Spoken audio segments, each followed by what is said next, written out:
이는 내 아들이요 내 기뻐하는 자다, 화창한 자다, 쾌적한 자다, 그 말이에요. 나에게 모든 기쁨을 안겨주는 자다, 그런 말이죠. 여기 여인은 신랑을 향해서 너는 어여쁘고 얼마나 아름다운지, 우리는요 왜 사랑할까?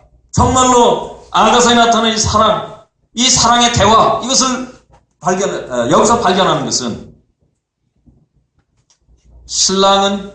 신부는 신랑을 통해서 너무나 아름다운 거기에 매료됐습니다. 그 신랑은 사실은 우리 주님을 생각하게 될 때 완전한 아름다움입니다. 완전한 미미, 완전한 매력입니다. 거기에 우리가 매료될 수밖에 없어요. 그래서 거기에 매료가 되게 될 때 우리는 그분의 아름다움을 전수받습니다. 이것이 아가서의 원칙입니다. 미가, 아름다움이 어떻게 전달되느냐? 우리의 아름다움은 없어요. 그분이 아름답기 때문에 그것을 우리가 그분에게 와서 발견했을 때, 그분과 교제하게 될 때 그분의 아름다움이 우리에게 전수된다. 그리고 나서 그분은 우리를 보시게 될 때 우리로부터 매력을 느낀다. 이게 참 얼마나 놀라운 은혜입니까? 여기에 이 신부가 너는 어여쁘고 화창하다. 그리고 나서요, 거처에 관해서 얘기해요. 우리의 심상은 푸르고 우리 집은 백향목 들보 잣나무 섭가래로. 우리의 심상은 푸르다. 이 푸르다는 초록이다, 그런 말이에요. 이 초록이다라는 말은 녹음을 말합니다. 그것은 신선함, 싱싱함을 말하는 것입니다. 이 침상은 쉬는 곳이죠. 거기가 신선하다. 여러분, 우리 편안하게 안락하게 쉬고 휴식을 누려야 되는 곳, 거기가 지저분하거나 거기가 신선치 못하거나 어떻게 되겠어요? 우리 옛날에 그렇게 살았어요. 우리 사실 안락이 없었어요. 쉼이 없었습니다. 이 신부가 신랑을 향해서 이야기하면서 너무나 쾌적한 분이십니다. 그래서 우리 집, 우리가 거처하는 이 장소는 너무나 신선하고 아름답다 라고 하는 것으로 이제 이야기를 옮깁니다. 우리의 침상은 푸르고 우리 집은 백향목 들보에 잣나무 섭가래로구나. 들보나 섭가래, 이거는 집을 짓게 될 때 가장 중요한 프레임이죠. 이 프레임 두 가지 나무를 사용했어요. 하나는, 이 둘은 다 레바논에서 온 겁니다.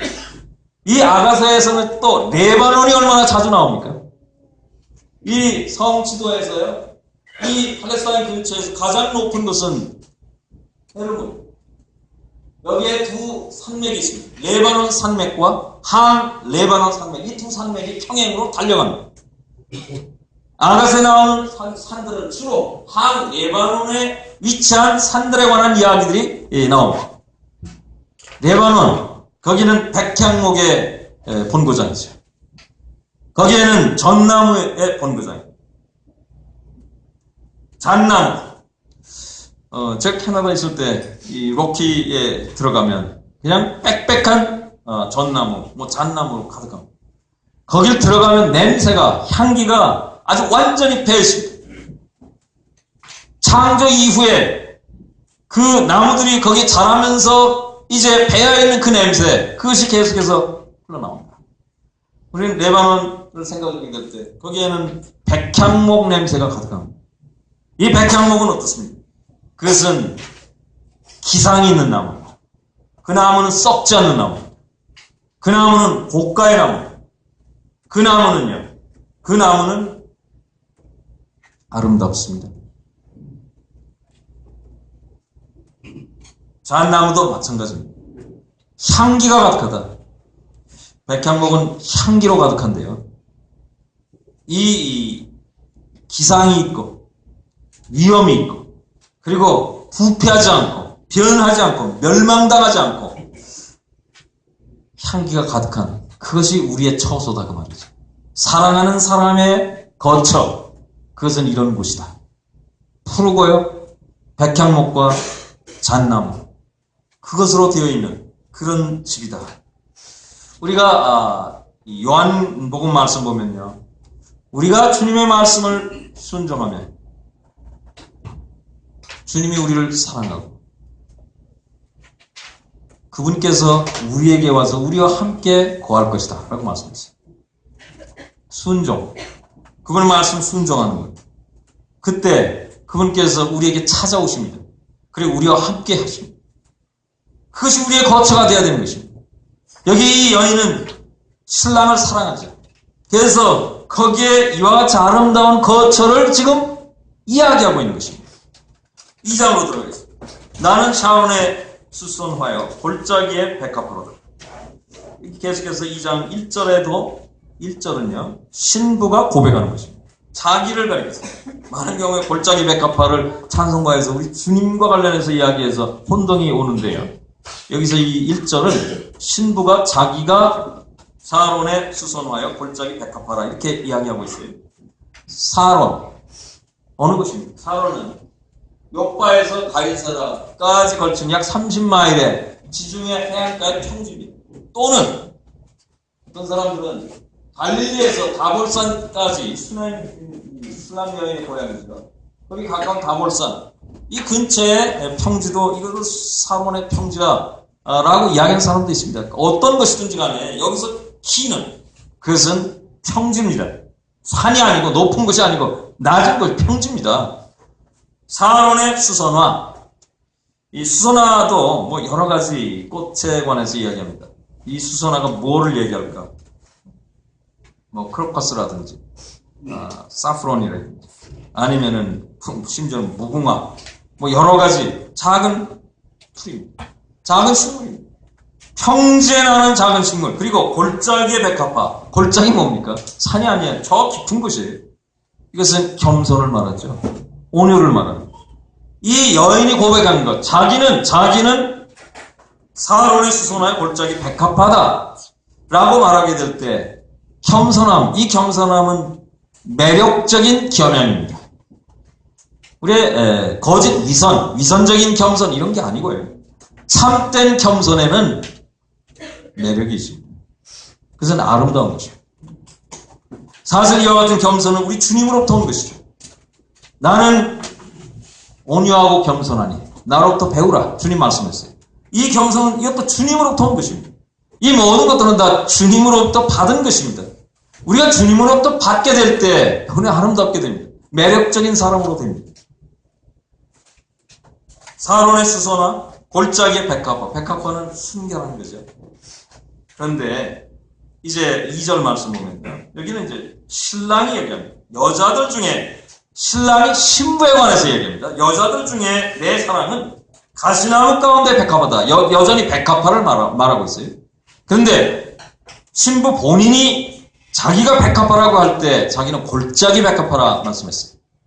그런데 신랑이 신부를 가지고 신부를 향해서 이야기하게 될 때는 가시나무 가운데 백합화다. 이 가시나무 세상을 말하죠.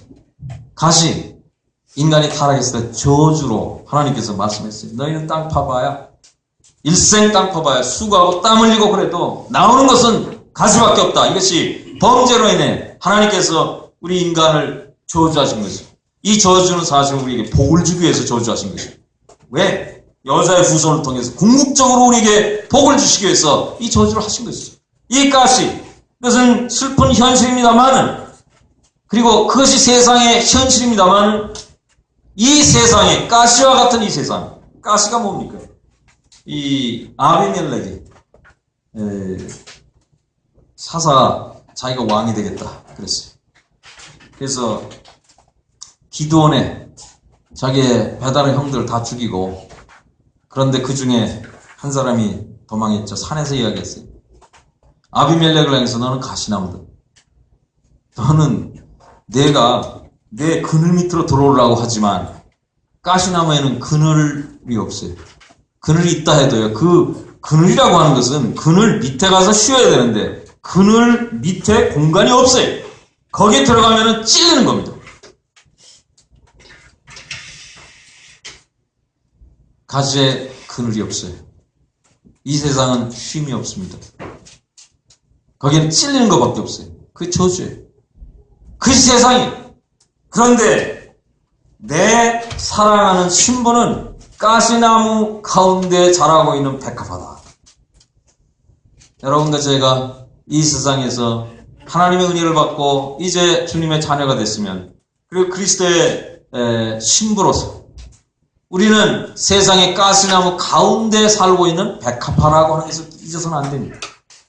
가시나무 저주받은 그런 식물이죠. 그러나 그 가운데 하나님의 은혜가 있습니다. 거기에 순결함이 있습니다. 백합화는 순결을 말하죠. 주님으로부터 받은 속성입니다. 남자들 중에 신부가 이야기하죠. 남자들 중에 나의 사랑하는 자는 네 번째 나의 사랑하는 자라고 여기 나옵니다.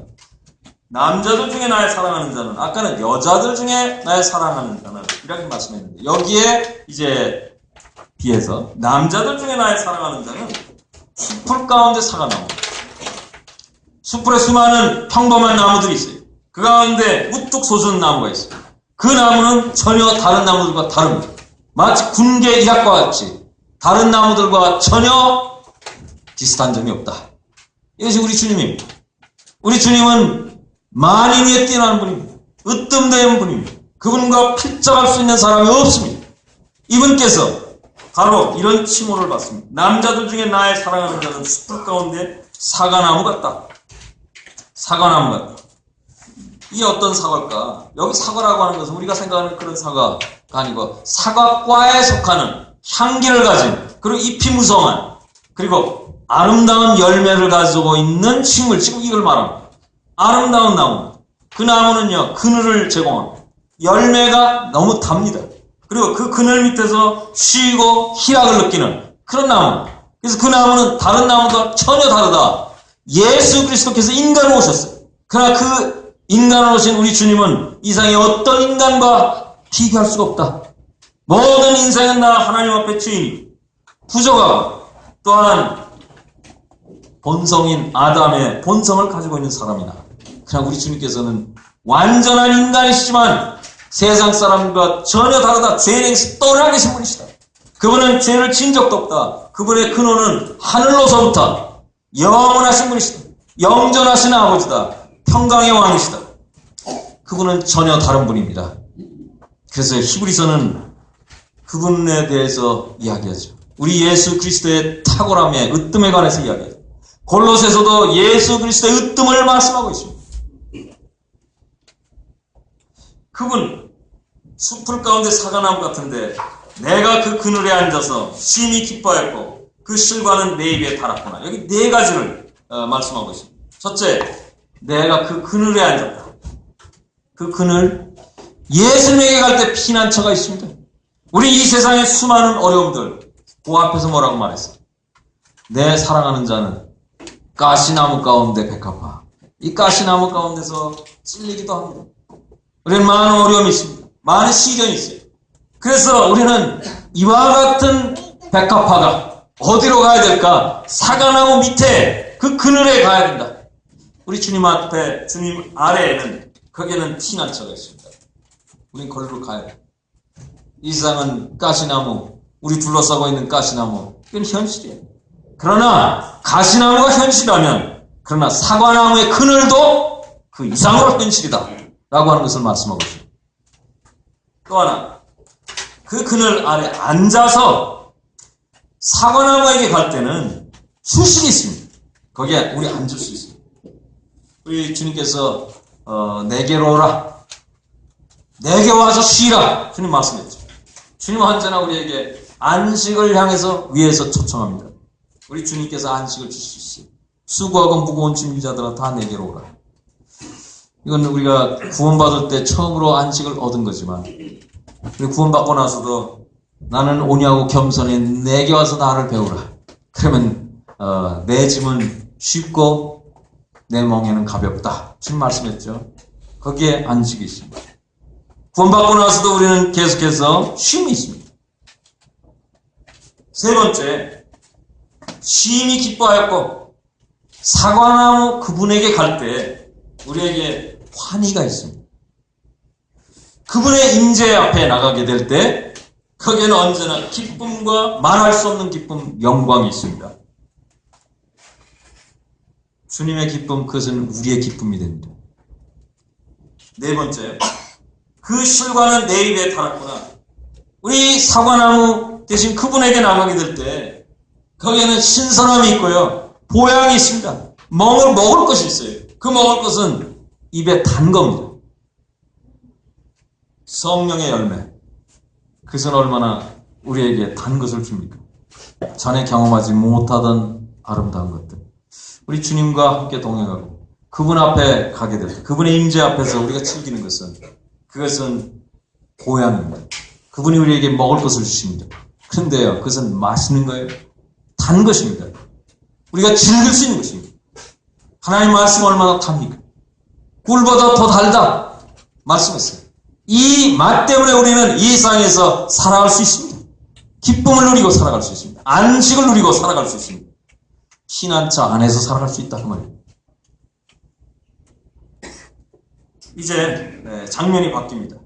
4절에 가면요, 그가 나를 인도하여, 우리는 지난번에 첫 번째 시간에서 왕이 나를 침궁으로 인도하시니, 그때는 침궁으로 인도했죠.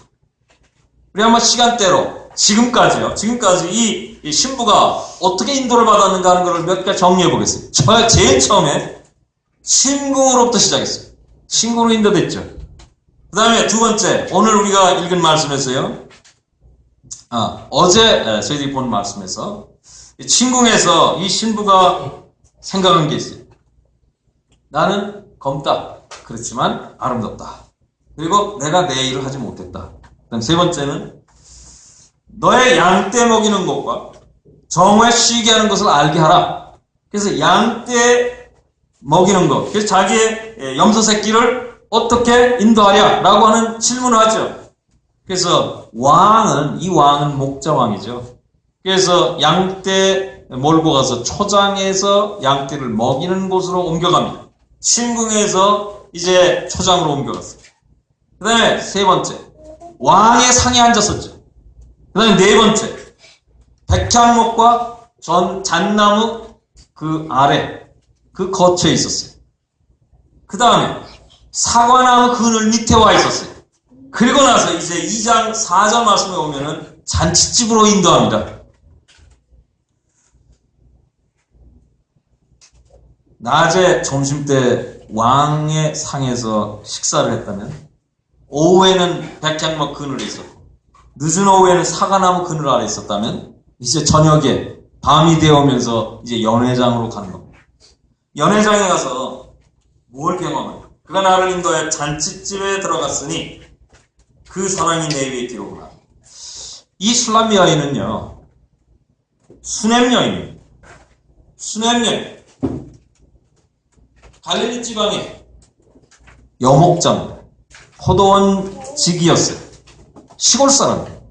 왕궁에 왔을 때 왕궁에는 수많은 세련된 여인들이 있었어요. 거기에는 많은 위험 있는 사람들, 위치가 높은 사람들, 이런 사람들이 이제 모여있는 곳인데, 이제 연회장에 들어갔을 때 얼마나 많은 그와 같은 사람들이 거기 모여있는가. 이 여인은 자연적으로 위축될 수밖에 없죠. 자기는 출신이 시골 사람입니다. 얼굴도 검습니다. 주변의 사람들과 비교하게 될 때 이런 것 저런 걸로 해서 많은 스트레스를 받고 있어요. 거기서 어떻게 그는 연회장에서 그는 어떻게 서 있을 수 있을까? 사람들을 어떻게 대할 수 있을까? 어떻게 처신할까? 이 모든 걸 생각할 때 얼마나 마음속에 위축되었겠는가? 거기에서 이 여인을 보호해주고 지원해주고 바람막이가 되어주고 그 여인을 이제 세워주고 붙들어주고 이렇게 할 수 있는 사람은 누굴까? 솔로몬밖에 없습니다. 이 여인이요, 지금까지 신랑과 대화를 쭉 해왔죠. 신랑이 신부를 보게 될 때 너무나 매력적이다, 아름답다. 사실 그 아름다움은 신랑으로부터 전수받은 건데 그 신랑이 아름답다고 얘기합니다. 이 신부는 신랑의 아름다움을 하나씩 발견해갑니다. 심지어는 그 신랑의 아름다움은 그것은 자기 두 가슴 사이에 모략 향남이다 라고도 이야기했어요. 이런 여러 가지 아름다운 대화, 우리가 이 대화를 생각할 때 그래서 한번 생각해 보십시오. 우리는 주님과 대화하게 될 때 우리는 무엇을 이야기하고 있는가? 우리 오늘 본 이 대화의 내용을 가만히 살펴보면 신랑도 신부도 서로 아름다운 것들에 대해서 이야기하고 있습니다. 우리의 대화는 바로 이런 것이다. 우리의 사랑은 바로 여기서 길러지는 것이다. 우리의 사랑은요, 감정적인 것이 아니고요. 오늘날 세상의 사랑은 감정적인 것이죠. 이기적인 것이죠. 우리도 그렇게 살았어. 그런데 우리가 처음 구원받게 될 때 사랑은 그런 것이 아니구나. 사랑은 우리가 하나님을 사랑하는 것이 아니고 하나님 우리를 사랑하는 것이구나. 하나님께서는 우리와 같은 사람을 저 수렁에서 우리를 건져내시고 우리로 하여금 그렇게 아름답게 만들어주시고 치장해주시고 단장해주시고 변화시켜주시고 그리고 그 아름다움을 우리 주님께서는 감탄하시고 칭찬하시고 격려하시고 인도하신다. 그리고 우리에게 그렇게 말씀해 주신다. 사랑은 아름다운 것을 발견하고 아름다운 것을 표현하는 것입니다. 이것은 사랑의 대화 속에 사랑이 점점 자라가는 것입니다. 우리는 오늘 그와 같은 샘플을 이제 두 번째 시간에 조금 보았습니다. 이 여인이 연회장에 갔을 때 수많은 세련된 여인들 속에서 또 수많은 위험 있는 장관들이나 내각들이나 또한 거기에 수많은 대신들이나 또한 술관원과 많은 종들이 있었죠. 그 모든 사람들은 다 그 나라에서 탁월한 사람들이었어요. 위험 있는 사람들이었어요. 이와 같은 사람들 가운데서 그럼 어떻게 거기에 서 있을 수 있을까? 이 점에 대해서 누가 가장 잘 알고 있는가? 솔로몬이 가장 잘 알고 있습니다. 이 여인이 사랑하는 그 사람이 잘 알고 있어요. 이 사람이 이 문제에 대해서 해결사가 되신 것입니다. 거짓말을 사실하면 우리가 이 세상에서 우리가 어떤 때는 우리 자신을 바라보게 될 때요, 술람의 여인처럼 그렇게 생각합니다. 우리는 구원받았다고 하고 어떤 때는 기쁘다가도 나 자신을 보면은 세상에서 이렇게 미천한가? 이렇게 볼 것 없는 그런 사람인가? 그래서요, 우리는 우리의 마음이 낙심돼가지고 우리는 세상에서 얼굴도 못 내밀고 그렇게 사는 자기 연민 속에 빠지는 신데렐라가 그 잿더미 그 아궁이에 앉아서 한탄하고 있는 그런 모습으로 우리가 추락해버리는 그런 나 자신을 발견하지 않습니까? 그때 우리가 기억할 것이 있습니다. 주님의 사랑이. 이 여인이 이렇게 이야기했어요. 그 사랑이 그 잔치집에서 연회장에서 그 사랑이 솔로몬의 사랑이 사랑하는 사람의 사랑입니다. 그 사랑이 내 위의 기로구나. 그 사랑이 내 위의 기로구나. 그분의 사랑이요, 이 여인을 정복했습니다. 그분의 친절이 이 여인을 얻었어요. 그래서 이 여인은요, 이와 같이 당황스러운 상황 속에서요, 그 여인은 담대함을 얻게 됐어요. 그래서 뭐라고 토로했냐면, 그 사랑이 내 위에 기록입니다. 이것은 아가서에 전반적으로 흘러가고 있는 맹맥한 현실입니다. 전쟁에서요, 깃발, 그 깃발에는 장군의 이름이 기록되어 있습니다. 그리고 전쟁하고 난 다음에 전쟁해서 이긴 땅을 얻었을 때 제일 먼저 꽂는 것이 깃발입니다. 깃발이 꽂혀 있는 그 땅은 이긴 사람들의 땅입니다. 우리 주님께서요, 우리를 얻으셨어요. 우리의 마음을 얻으셨어요. 우리의 여러 가지 어려움 속에서 우리를 구원했어요. 불가능한 가서 우리를 구원했어요. 따라서 우리가 이 세상에서 여러 가지 어려움 속을 통과하게 될 때 우리 주님께서 우리를 뒤에서 지주해 주신 분입니다. 우리를 붙들어 주신 분입니다. 우리를 대표해 주신 분입니다. 우리를 세워주시는 분입니다. 그래서 우리는 주님을 향해서 그분은 내 위에 깃발이로구나. 그분의 이름이 거기 기록되어 있어요. 그분은 승리하셨어요. 땅도 얻었어요. 내 마음도 얻었어요. 그리고 나는 그분을 향해서 확신을 가지고 있습니다. 나는 쭈그러들 필요가 없다. 나는 이제 사람들 앞에서 세상에서 나 자신의 연민, 나 자신의 모습을 보고 내 속에서 이제 실망하고 낙심하고 절망 속에 빠질 이유가 없다. 이것은 믿음을 요하는 것이죠. 그분의 사랑은 내 위에 기다. 그런데요, 그 다음에 일어나는 현실을 보세요. 너희는 건포도로 내 힘을 돋고 사고로 나를 시험켜. 이 여인이요, 병에 걸렸어요. 어떤 병에 걸렸는가? 사랑병에 걸렸어요. 암논이요, 다말을 연애했습니다. 다말은 몰라요. 암논은 혼자 그 여인을 자기가 얻고 싶었어요. 그것은 집착이었어요. 그 집착으로 인해서요. 그는 뭐 꾀를 쓰고 또 그 일을 추진하기 위해서 온갖 계획을 세우고 해서요, 결국은 다말을 더럽혔어요. 그리고 결국은 어떻게 됐습니까? 다말은 더럽혀지고 암논은 살해를 당하죠. 압살롬에게 죽임을 당하고, 그 압살롬은 또 반역하고 또 죽습니다. 때로 우리 상사병이 있어요. 내가 원하는 어떤 사람, 가질 수 없는 사람, 그것을 내가 추진하려고 하는 것, 거기에 몰두하는 것, 이런 모든 것들은 부질없는 것입니다. 그런데 여기에 사랑병은 뭡니까? 여기에 사랑병은 그런 것이 아니고요. 여기 사랑병은요, 우리 이 여인의 상황을 우리가 보았죠. 술람 여인이 연회장에 들어갔을 때 사실 신궁에서도 그런 생각을 했죠. 나는 검은데, 이런 생각이 있죠. 물론 그는 그래도 나는 계달의 장막 같지만 그래도 솔로몬의 휘장이다라고 얘기했지만, 그러나 자기는 검다라는 생각을 했어요. 이와 같은 생각이 시시때때로 그녀에게 찾아오는 것입니다. 연회장에 가서 또다시 이제 그 생각이 찾아왔겠죠. 그러나 솔로몬이 그를 도와줬어요. 그래서 그 여인은 마음이 너무나 감격해서요, 그분의 사랑은 내 위에 기다, 이렇게 이야기했어요. 그 사랑은 너무나 엄청난 사랑이었어요. 그 사랑이 너무 클 때요, 우리 질그릇과 같은 우리 육체는 그것을 받아들일 수가 없다. 그래서 비용이 난다, 그 말이에요. 근데 우리가 이 사랑과 관련해서요, 우리 주님이 우리를 사랑하실 때 우리가 그 사랑을 통해서 우리는 여기에 이야기한 것처럼 어떻게 대화를 할까라고 하는 점에 대해서 잠깐 생각해 보겠습니다. 주님 우리를 사랑하십니다. 정상적이라면요, 우리는 그 사랑을 우리가 마음으로 감지합니다.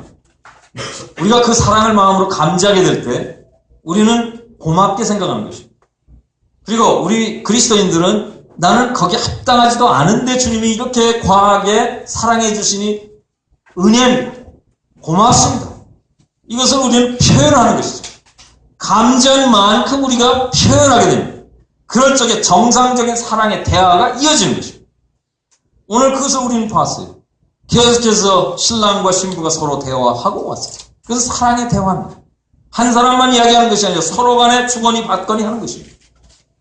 그런데 병적인 사랑의 대화가 있어요.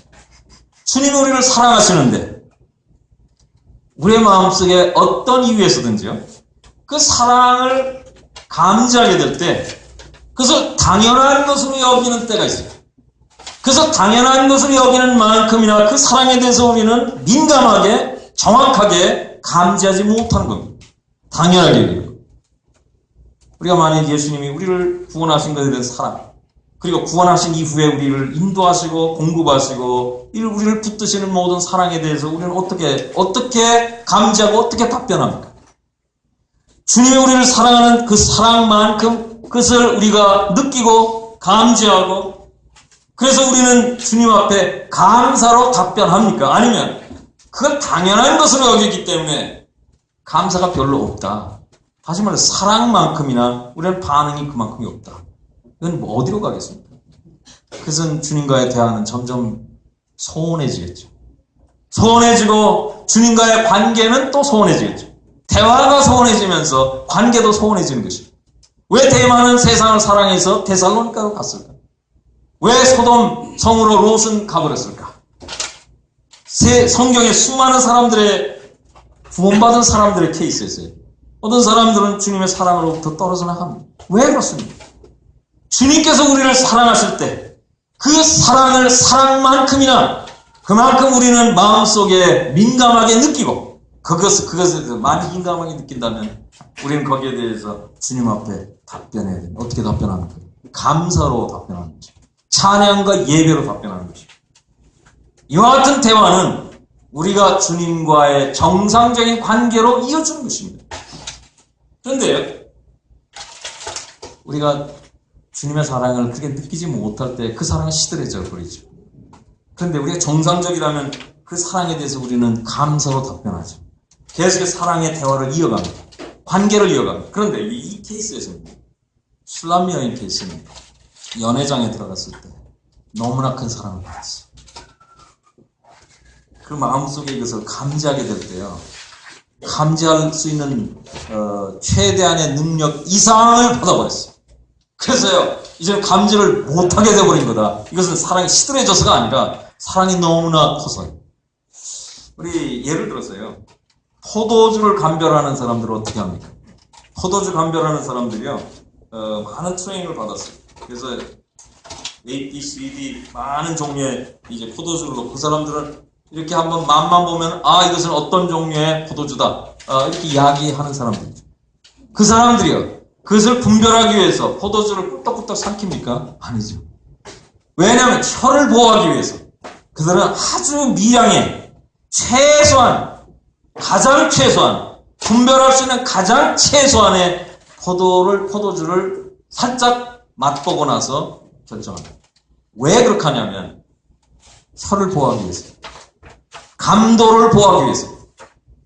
그것을 여러 번 하고 난다면 쉬어야 됩니다. 여기서 마찬가지입니다. 솔로몬의 사랑은 너무나 컸어요. 자기 같은 사람을 이렇게 지원해 주다니, 자기 같은 사람을 이렇게 세워주다니 라고 하는 것입니다. 등자면도 우리는 이런 병에 걸려본 적이 있습니다.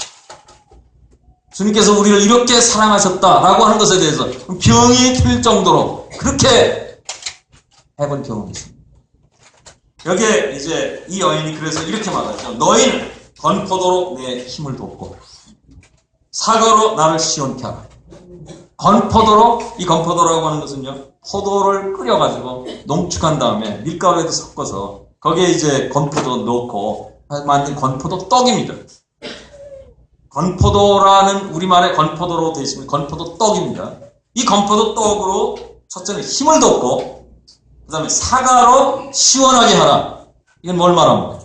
이 여인이 사랑하는 분의 사랑을 감지하게 될 때 그 감지할 수 있는 정확한 강도, 이것을 원한다 그 말이에요. 이것은 에너지가 필요한 거예요. 이것은 시원하게 해야 되는 것입니다. 우리의 혀가 뭔가를 느끼게 될 때 계속해서 느끼면 원래 그 맛만큼 못 느껴요. 그렇죠? 매도 계속해서 맞다 보면은 나중에는 아픈 줄 몰라요. 왜? 느낌이 사라지기 때문에. 그래서 그 느낌을 보존하기 위해서는 에너지가 필요하다, 신선함이 필요하다, 휴식이 필요하다 그 말이에요. 그래서요, 건포도 떡으로 힘을 돋고 사과로 나를 시원케 하라. 내가 사랑함으로 병이 났습니다. 그때 이제 이 여인이 이것을 이야기합니다. 그가 왼손으로 내 머리에 베게 하고 오른손으로 나를 안는구나. 여기 두 손이 있어요. 왼손으로는 내 머리 밑에다가 받쳐줘서 베게 해줬어요. 그 다음에 오른손으로는요, 왼손으로는 머리 밑에 받쳐서 베게 해주고 오른손으로는 포옹했습니다. 두 가지는 뭘 말합니까? 하나는 지주해준 겁니다. 또 하나는 안아준 겁니다. 하나는 안보고 또 하나는 애정입니다. 여기 보면 애정이 안보와 함께 가는 애정이다. 이 사랑은요, 안보를 제공하는 사랑입니다. 우리 주님의 사랑은 그런 겁니다. 우리 주님 사랑은요, 철저한 사랑입니다. 첫째, 베게 해줬다라는 말을 볼 때요, 신명기 33장 말씀 한번 보겠습니다. 신명기 33장.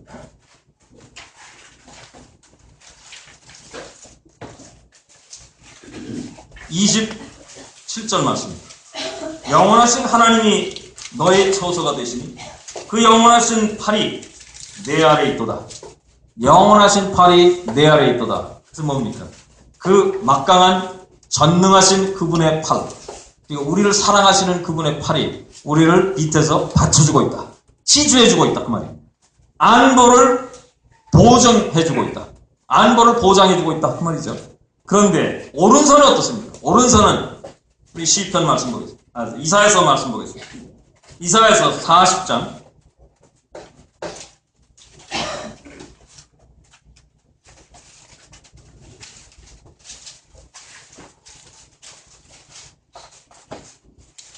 11절 말씀.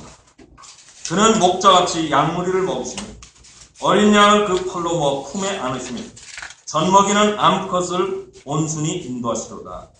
어린 양을 그 팔로 모아 품에 안으시로다. 이거 애정이죠. 사랑입니다. 이 여인이 이제 사랑병에 걸렸을 때, 그래서 에너지가 필요했어요. 건포도 떡이 필요했어요. 그 다음에 사과로 시원케 해달라. 그때요, 신랑이 왼손으로 지주해 줬어요. 오른손으로 포옹해 줬어요. 그래서 안보를 느끼는 애정을 주었어요. 이미 사랑 때문에 사랑이 너무 많아서 병이 걸렸잖아요. 그래서 이제 다시 회복시켰어요. 회복하면서 이 여인에게 주님이 주시는 겁니다.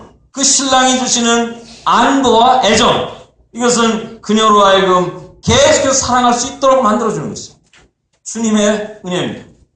그때 여기 마지막으로요. 오늘 마지막 구절이에요. 예루살렘 여자들아, 내가 노루와 들사슴으로 너에게 부탁한다. 내 사랑이 원하기 전에는 흔들지 말고 깨우지 말지니라. 우리 주님이 우리를 사랑하시게 될 때 이 사랑의 교제로 대화로 이어지도록 하지 못하게 하는 방해 요인이 안팎으로 있습니다. 하나는 이미 말씀드린 대로 주님이 우리를 사랑하시고 말씀하시고 사랑을 표현해 주시는데 우리가 느끼지 못하는 것, 이게 내적인 문제예요. 근데 또 한 가지가 있어요. 외적인 문제가 주님이 우리를 향해 사랑하시는데 내가 그걸 못 느끼도록 만드는 외적인 요인. 그래서 뭡니까? 밖으로부터 오는 겁니다. 내 마음을 산란하게 하는 것. 내 마음을 분욕해 하는 것. 세상의 여러 가지 일로 인해서 주님의 사랑 말씀하시는데 그 말씀이 내게 잘 들어오지 않는 겁니다. 바로 이 문제에 대해서 이 여인은 이야기하고 있습니다. 예루살렘 여자들아, 이거는 대단히 시적인 표현인데요. 예루살렘 여자를 빙자하면서 지금 이와 같은 자신의 마음의 소원을 표현하고 있는 겁니다. 예루살렘 여자들아, 내가 노루와 들사슴으로 너에게 부탁한다. 왜 노루와 들사슴으로 부탁합니까? 노루, 들사슴, 이 두 짐승은 소심합니다. 대단히 민감합니다. 대단히 부드럽습니다. 그래서 노루와 들사슴이라는 말 자체가 두 사람이 사랑하게 될 때, 주님이 우리를 향해서 말씀하시고 우리가 주님을 사랑하는 말씀을 표현하고 사랑의 대화를 나누게 될 때, 이것은 대단히 델리케이트한 관계입니다. 이것은 대단히 섬세한 대화입니다. 따라서 이 대화는 외부로부터 산란함에 의해서 방해받아서는 안 된다고 말입니다. 이것을 들사슴과 노루로 말씀하고 있어요. 민감하죠? 부드럽죠? 들사슴 어떻습니까? 조그만 소리가 나도 팍 놀래요. 그리고 도망갑니다. 우리의 사랑의 대화, 그것은 이렇게 잘 보존이 돼야 됩니다. 우압스럽게 다루어서는 안 된다. 우리 주님과의 우리의 대화, 그것은 고요함 가운데, 그것은 주님 말씀하시는 것을 액면 그대로 세심하게 그것을 우리가 즐기고 감사하고 감사를 표현하고 이렇게 대화를 이어가야 된다라고 하는 거죠. 형제자매님들, 우리는 우리 삶 속에서요, 우리는 조용한 시간 속에서 주님과 대화하면서 이와 같은 주님의 아름다운 이야기들, 우리의 분에 넘치는 사랑의 이야기들, 우리를 격려하시는 말씀, 우리에게 꼭 들어야 될 말씀을 하시는 이 위대한 사랑, 그리고 지주해 주시고 애정을 표현하시는 그분의 말씀을 우리는 매우 섬세하게, 매우 감도 있게 그것을 받아들이고, 그리고 우리는 매 순간 그분에게도 합당한 찬양과 예배와 또한 감사의 말씀을 우리가 드리는가라고 합니다. 오늘 저희들은 사랑의 대화에 대해서 우리가 생각해 봤습니다. 신랑과 신부의 이 대화, 그것은 그들의 아름다운 관계, 행복한 관계로 이어갑니다. 우리는 앞으로 계속해서 아가서를 추적해 가게 될 때 이와 같은 관계가 이제 험악한 길로 인해서 어려움을 당할 수 있는 요인들이 또다시 나온다. 그리고 그것을 극복하면서 이 사람들의 관계는 점점 성장하고 있다라고 하는 것도 배우게 됩니다. 주님께서 저희들에게 계속해서 은혜를 주시길 바랍니다. 감사합니다.